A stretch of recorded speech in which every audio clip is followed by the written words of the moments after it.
This is Tom Lydon of Fox 9 News, and I'm opening up my reporter's notebook with sort of an interesting story about coverage of the American Somali community.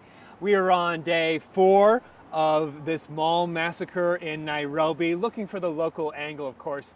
And I stopped today here at my favorite coffee shop. I stop here almost every day here in Cedar Riverside, the Starbucks Brugger's combo here, where a bunch of the guys out front want to talk to me. They were very upset with the coverage that they've seen overall from the networks everywhere.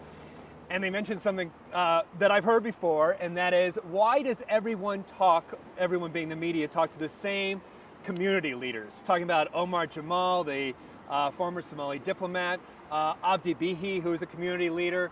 I mentioned a couple of other names. Why do the media, the networks, the locals always talk to those guys? And I said, and they said, well, they don't speak for the community. And a woman came up and said, well, he doesn't speak for the community. They don't speak for the community. And I said, one of the reasons we talk to them is we get turned down by a lot of other community leaders. I've been turned down by more imams that I want to talk to than I can even count. And I said, part of what happens is they're willing to talk to us.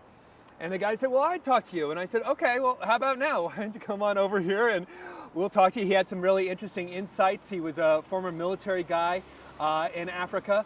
And I said, well, yeah, let's go. And he's like, well, I got something to do right now. I can't. And the woman came up and she's like, well, I want to talk to you. He's like, well, I can't right now. And I said, see, there you go. Why won't you talk to me?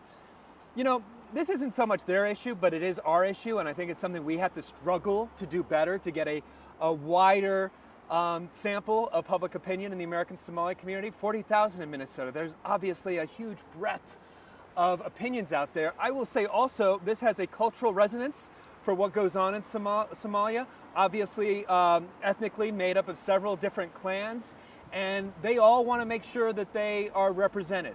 So I think it's a constant struggle. It's their struggle, but really it's also our struggle as we continue to cover this story. I'm Tom Lydon, and that's my reporter's notebook for today.